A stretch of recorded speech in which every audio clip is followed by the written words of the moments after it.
Hey guys, and welcome back to the channel. So some of you haters in the comments from the last Lalisa video and the reaction said you didn't want me to wade into some sort of mythical CL versus Lisa war, and we're not going to do that today. But there is no way we cannot talk about these two artists because CL just released her new song, Lover Like Me, which came like right at the time when Lisa had some controversy over her second single, Money. Was it cultural appropriation or not? We're going to talk about that, and we're going to also examine some of the lyrics of Lover Like Me by CL to see if she really did have a big clapback against her former agency.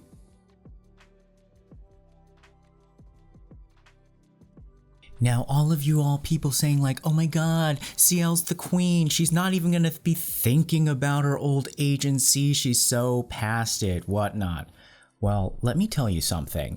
Perhaps you don't know how a queen is made. A queen is not just a pretty little princess in a frou-frou dress who has nothing bad happen to her, who then just graduates into an adult and then becomes a queen. A real queen goes through some struggles, actually some big betrayals, some big power plays, and she gets knocked down and then she comes back up and then she knows how to use her weaponry. And except in this particular situation, you know, sometimes it could be actually real medieval weaponry, but most often it's going to be political, it's going to be through the words, it's going to be through gestures, it's going to be through symbology. And that is what makes a real queen, and this is what makes it more fun for us to dissect and analyze, and also to make a social commentary, not on CL, not on Lisa, even though I'd like to say, let's praise Lisa, let's celebrate how much she's done, but because y'all Lisa fans are too like sensitive about her, we're not even gonna talk much about her, so I mean, that's your loss. And it's not even Teddy's fault. A lot of you guys were saying like, oh, well, blame Teddy. You guys still don't understand where the blame should be. So let me try to work it out for you. It is on the person who has the most power in this situation, which is the person who controls the entire company. Teddy himself is actually just doing his job, and the fact that you said that it sounds the same because Teddy wrote it actually means that he is doing a really good job. He actually has made a stamp on your mind as the fan that he has been able to create a sound that you recognize, whether it's Lisa singing it or CL singing it, Blackpink singing it, or 2NE1 singing it. If you can recognize that that's Teddy's work, then he actually might be the biggest winner in that whole scenario. But what we're trying to say is like, we're not talking about who the winner is. We are talking about who is actually being very manipulative and using this talent to pit the talent against each other, which is the worst place for you to be if you are one of these talented individuals, and you as the fan are going to lose out the most because you get less stuff. You want more stuff, right? You want more great things? Well, if you want nice things, you're gonna have to protect your talent. Besides, I also said that we're going to wrap up the discussion that we had about the whole hateration thing, and we sort of did, but let's just put the final stamp on it. And essentially what I wanted to say is that the repetition of the 2NE1 motifs, especially CL's iconic imagery, as just kind of like an aside or a costume change within Lisa's first video, was not made by Lisa herself. It's not CL's move. It's essentially the company's move, and a company's statement of trying to say like, look, I controlled your image, CL, and I can just turn it into something cheap for, Lisa to just kind of like play with, and I have to force her to do it that way. And some of you have said that, yes, it's not the artist's choice, even CL's choice in the beginning, to have that image, because that is the image that they were given to work with. However, it is up to the artist to breathe life into that image, to make that image work, to really make it their own, because only after they do that will you believe that that is them, because it connects with something true within them, even though that's something like, okay, you're gonna be the tough rapper girl, CL. Yeah, okay, sure, but she has to find that within herself and then make it something of her own. And then even though like she might be handed the costumes, she makes it her own by then transforming whatever she got and made it her stamp as CL. So even if you get handed something by the company, there is a transformation that the artist works really hard on to make it their individual brand.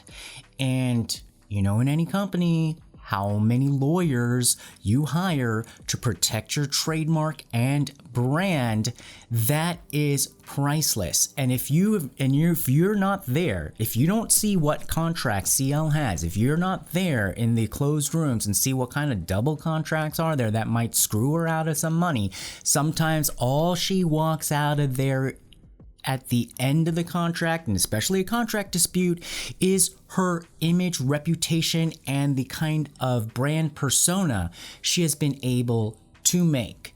So then when that company just says like, oh, well, we can just like give you some of like CL's kind of like motifs and images and then plop it into the next group, that is such an insult. It is an insult. It is different from another artist stealing off of another artist. For example, all of the years that Madonna worked to create all those iconic images, sure, yeah, we've kind of seen maybe Lady Gaga lift a few of those, images for her own. But in that sense, you are still, as kind of like Lady Gaga's team, in a way, even though I don't think it was right, you are acknowledging that there is some value there to steal. But it would be completely different if Madonna's agency had created those images for Madonna. Madonna had worked so hard to create that as a Madonna persona, and then that same agency just hired Lady Gaga and gave her the same stuff as kind of like an outfit change, and then said like, okay, then also do your own thing. It's a different meaning behind what kind of reiteration that is. You can't control if somebody is going to copy you. Flattery is, there if you copy somebody, but it is not there when you're deliberately giving the same thing as kind of the owner of the company to another like younger artist that has also no control over their image in the beginning, and then telling them to do it. That's the point I wanted to make, is that a lot of these artists, they're already in a situation where they're in very unfair circumstances where they have to make good with what they're given. And the fact that we are actually still talking about CL means that she was able to do it. She was able to create an individual image out of a factory system. And so that is something of value that is personal. And that is something of value that you should not take away from an artist. It's basically like the Picasso style or the Renoir style or a Van Gogh style, and then suddenly having it copied like your art teacher having the next student just copy it and say like, look, I have the rights over to this style and I'm just going to give it to my next protege because my first protege who made it famous didn't want to give me most of the profits. You know, it's basically saying like, I can get another. And guess what the main lyrics was Lover Like Me was all about? You can never find another one like me. So there again, let's move on to the second topic. What is so wrong with CL saying and using that as inspiration and artistic license for her work? Yes, artists can make music based on their past struggles. That's actually why we want to listen to them and see them. Yeah, we like kind of clap and see how pretty and shiny they are, but unless they have some of that real human struggle that they've overcome, they're not inspiring. And so, you know, let's not try to always try to sugarcoat all of their experiences and tell them to ignore it, because part of their artistic journey too is to share their evolution, and for better or worse, they have to do that in front of us, and thereby they're doing it in front of us, we get to grow along with them. So the more we kind of try to block that away from them, the less we get, and the more that we kind of block them from their journey as well. So it does not make CL seem any weaker just by having her acknowledge that in this song she may be responding to some of the experiences she might have had. She may be responding to a past lover, but it kind of sounds like she is probably talking about her experiences with her agency. And I'm just going to slightly put it out there. Who knows? It may be a metaphor, or it may actually be two meanings when she says you're never going to find a lover like me and you're going to miss my money, because we all do know how much of a crossover there is between management and artists in that industry. Just saying, look at Mariah Carey, Celine Dion. All right, so let's go into the whole box braid controversy with Lisa and her money video. Now, all you people who are like saying like, oh, Sean, you're gonna really get it because money is gonna be so awesome and it's just gonna blow you away. You're just gonna have to shut your mouth. Well, y'all were the ones trying to shut Lisa up, saying like she was being racially insensitive by doing the box braids and doing cultural appropriation. When I first read the article, before I saw the video, I thought, well, maybe there's a bit of overreaction, because sometimes there is a debate, you know, in terms of like how much of just adopting like fashion is cultural appropriation. So if you're wearing just the braids as a hairstyle, to what point is that cultural appropriation? Because in Japan, there's a lot of people who just wear that style on the street and they're not trying to culturally appropriate. And, you know, if you're black and if you come to Korea and you wear that hanbok and you just like, you know, rent it and you just walk around the Korean palaces and do your kind of K-drama fantasy, we are not going to accuse you of cultural appropriation. No, you are just enjoying the fashion and whatever else it is. It's fine to do. But then when I watched the video, I realized it was much more than the box braids. If you just worn the box braids and saying even just like row, row, row your boat, I think it would have just been a fashion choice, fashion statement, even though she was doing it commercially. But now this is where the problem is, and this is where I do agree that it was cultural appropriation. But I do not blame Lisa. Again, I blame the company. Do I blame Teddy? No, he was just writing a song. And I don't even know if Teddy wrote the song. I blame the company that assigned her to this role, because even in her fan apology, she said that, oh, I'll be more careful and double check. Double check means that she did not choose to do this. And you guys should also be a little bit more forgiving as a Blink to her, to realize that she is not the producer, the writer. It's not YouTube, okay? Like when she puts out a music video, she's not doing it like me, where like, you know, you're choosing everything and you're choosing like what to say and like what the images are and what you're wearing. There's a whole production team behind it, and almost she kind of has no say, because like the train is already in motion, and if she it's really hard to kind of change stuff once things are going. And so the structure itself was set up for her to be in this very difficult situation, because if you look at the song itself, the song to begin with, for her to perform, that decision to put her in that role, that is what was wrong. That is the place where blame should be put in terms of cultural appropriation.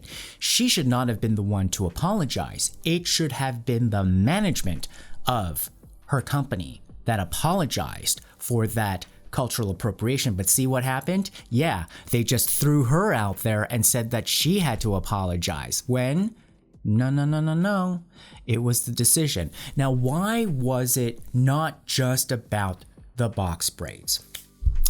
Look at the lyrics of the song, and I know a lot of you guys can't even know how to read, don't want to really even like analyze the lyrics, you just want to look at like some pretty flashing lights. Fine, K-pop will take your money.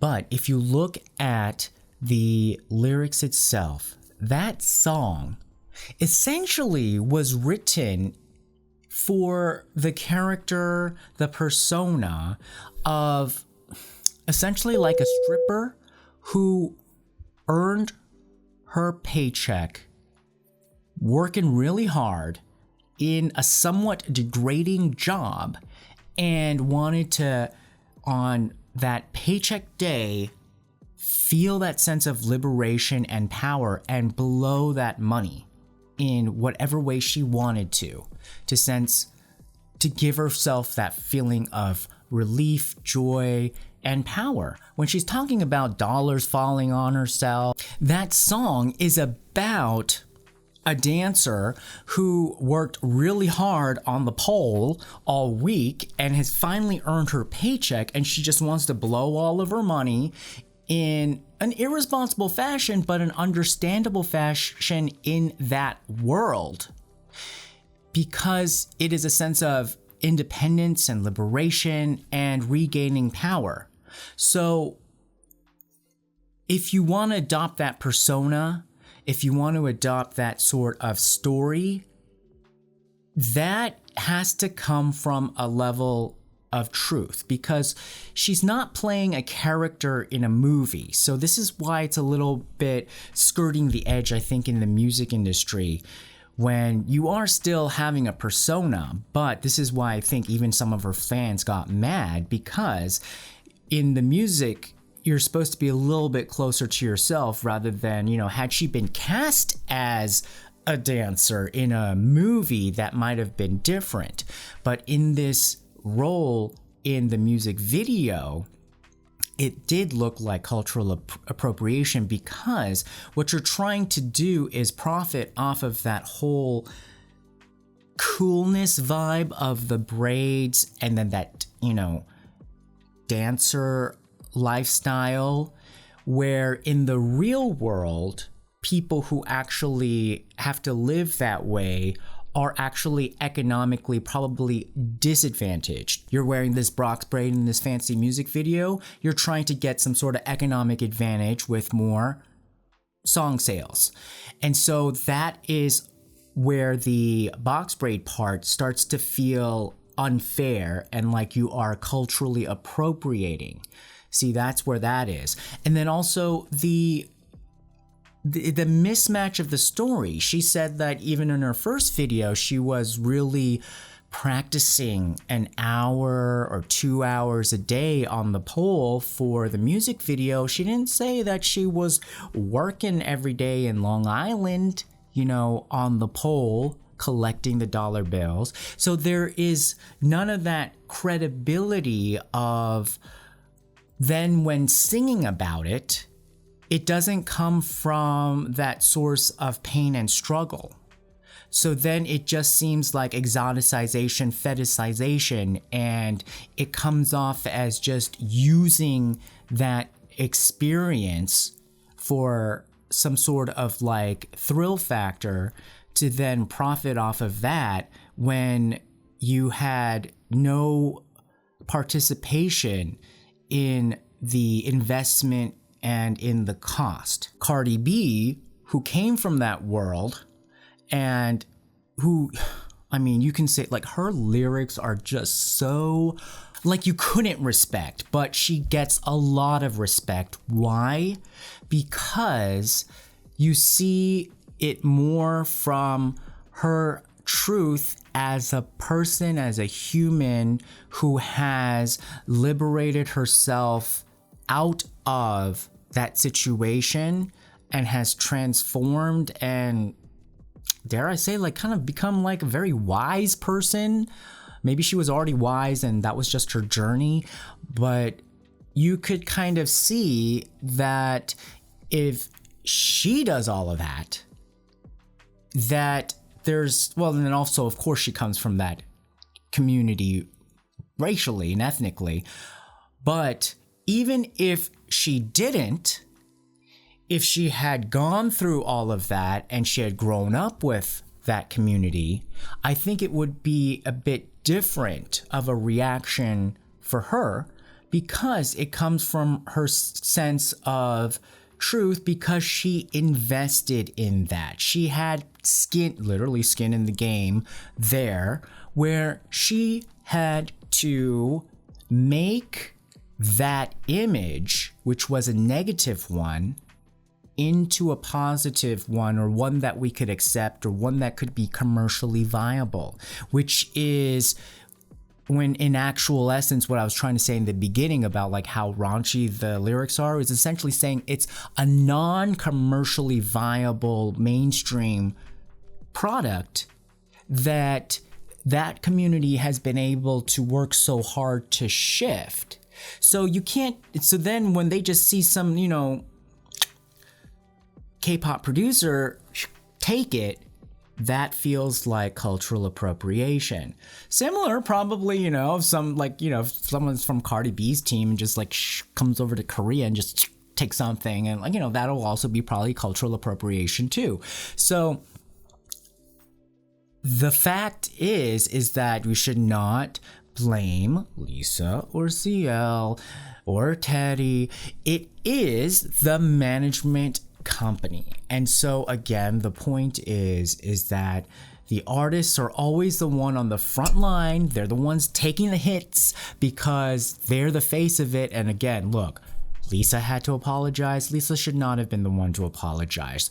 She was not the one who put herself in that costume. She just had to show up to work just like everybody else. Granted, yes, she is a star, but she had to show up and she had to listen to what was on the call sheet, and she had to follow orders just like everybody else. But you know what I thought was a little bit shady was CL's video launched like right when the controversy stirred up against Lisa's video, and it seemed a little bit coincidental. And going back to like what makes a real queen, not saying that she did this, nothing saying that she would do this, but like what a queen back in the days and even today would do was essentially that, like probably get advance word on what the storyboard would be for the video, and she'd probably see like, oh yeah, I see this costume concept, and Blackpink has gotten into trouble for this before. In my video, I can have braids too, but they're not going to be box braids. They're going to also have tons of braids, but in a different meaning. And there's probably a meaning there too, but I'm not going to say. There's probably a meaning there where she also cuts it off. And she's going to make a juxtaposition by saying without saying that, look, this is how you do braids. That's how you get into trouble about braids. And I won't even be surprised if she asks some people to be like, oh my God, what about these box braids? I'm not saying that's what she did, but that's what queens do. And so I thought it was very interesting how the timing was like that or whatnot. But let's get back to the lyrics of CL's song. You'll never find a lover like me. You're gonna miss my money. And she says that, you always said that I would be the number one. And then you went try to find somebody else. And so if you look at that song, and then also if you look at some of her other work, she does have this message of being wronged and having injustice. And I just saw the last collaboration that she did, I think with Epic High, that was also had some tinges of that kind of situation of rebelling against some sort of power authority that had done screwed them over. Why do you think those two, in terms of Tablo and CL, probably had collaborated when they both were independent on that music video and kind of had that sort of edge and those lyrics? If you do look at lyrics, let's say, which now leads me to my last point.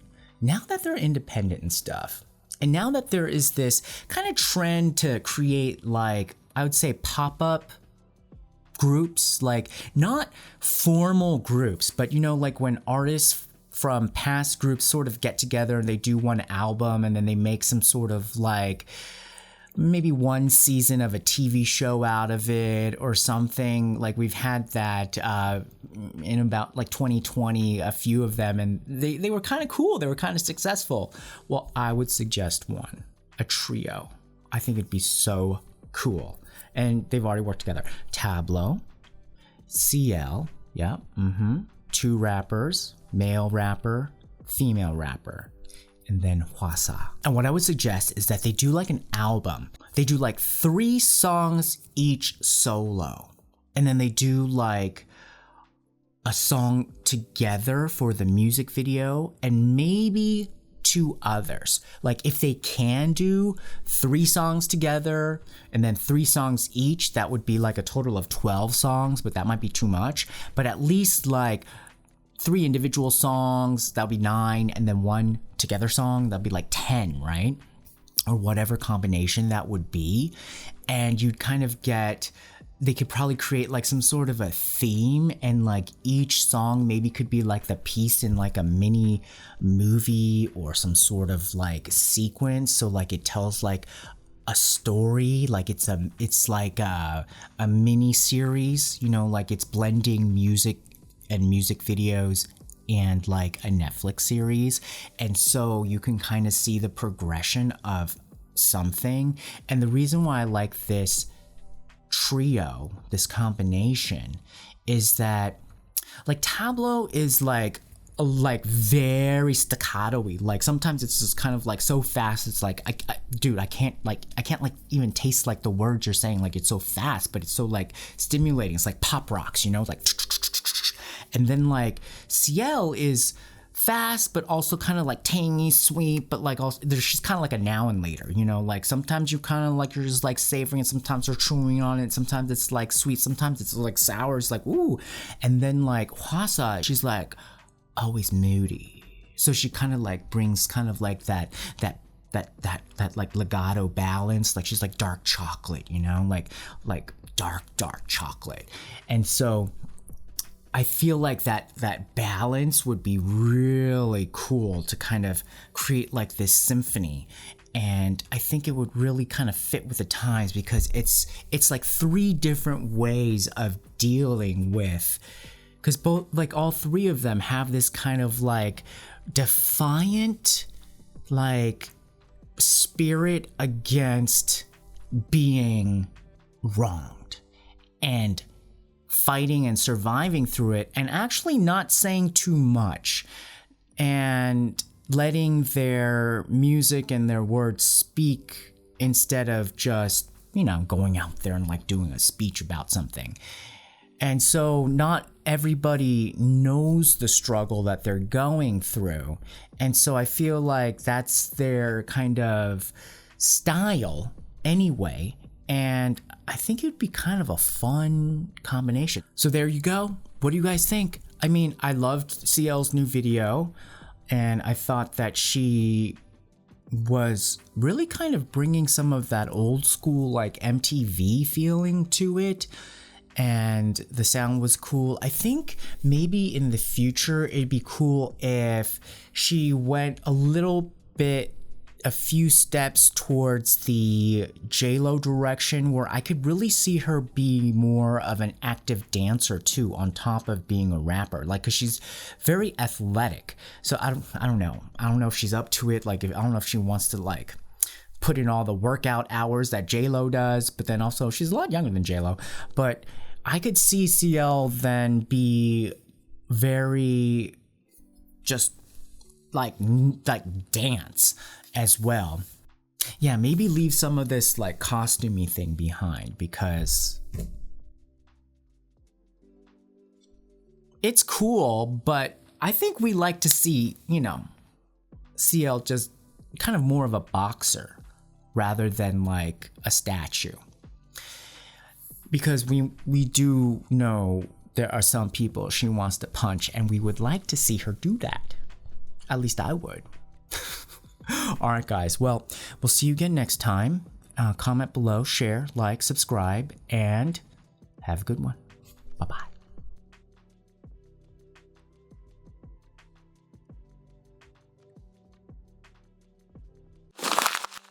Tune in next time. Don't forget to subscribe. Find us on YouTube, Instagram, Twitter, and Facebook. Love you.